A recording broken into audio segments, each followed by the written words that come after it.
અમે ખનિજ ડિપાર્ટમેન્ટના અંદર અધિકારીઓને રજૂઆત કરવા આવ્યા છીએ કે છેલ્લા 13/12/2025ના જીપીએસ ડિફોલ્ટના કારણે ગાડીઓની રોયલ્ટી નથી ઇસ્યુ થતી એનો ઇસ્યુ છે। એવું નથી કે રોયલ્ટી કાઢવી નથી, પણ ઇસ્યુ છે કે ત્યાં નેટવર્કિંગનો ઇસ્યુ છે। નેટવર્ક અમારા જે વિસ્તાર છે એ સિટીથી 25 કિલોમીટર દૂર છે, ત્યાં કોઈ 100% નેટવર્કની કોઈ શ્યોરિટી છે નહીં, નથી આપી હજી સુધી।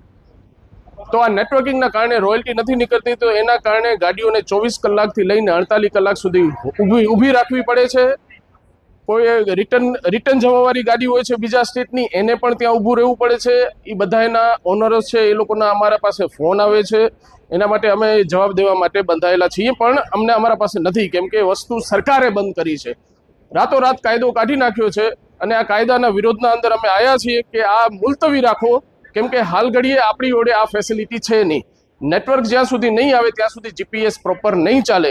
તો સરકારના માધ્યમથી અમે કહેવા માંગીએ છીએ કે તમે જે નેટવર્ક એજન્સીઓ કંપની છે એના જોડે તમે કોલોબરેશન કરો, એને મળો અને એના પાસેથી તમે 100% ગેરંટી લો કે ભાઈ જ્યાં ખનીજ વિસ્તાર છે ને જે ઇન્ડસ્ટ્રીના અંદર ખનીજ વપરાય છે ત્યાં નેટવર્કિંગ 100% અવેલેબલ કરી દો, એટલે કોઈ જાતનો પ્રોબ્લેમ ના આવે, ન ખનીજ ન અહીંયા લોકલ ખનીજને ઇસ્યુ આવે, ન કોઈ ઓનરોને ઇસ્યુ આવે।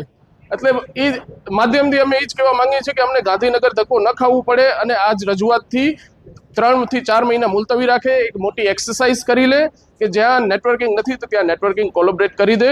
એના જે બી લોંગિટ્યુડ લેટિટ્યુડ એ લોકોને જે કોર્ડિનેટ લેવાના હોય છે એના કારણે નેટવર્કિંગ પકડતું નથી, રોયલ્ટી ઇસ્યુ નથી થતી, એટલે એના કારણે ઘણી બધી હાલાકી થાય છે।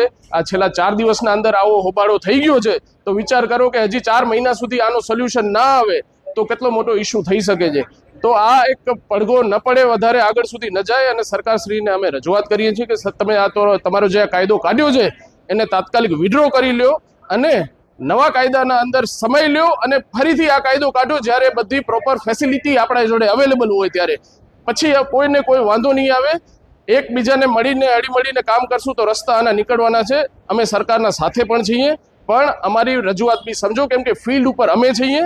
ઓફિસના અંદર બેસીને બધાને ખબર ન પડતી હોય કદાચ, પણ ફિલ્ડ ઉપર બેસીને બધાને જેની રજૂઆત છે એની તમે માન્ય રાખવું પડશે અને આનો રસ્તો જેટલું બને એટલું તાત્કાલિક ધોરણે કાઢો। બસ એટલી જ અમારી તમારા પાસે રજૂઆત છે।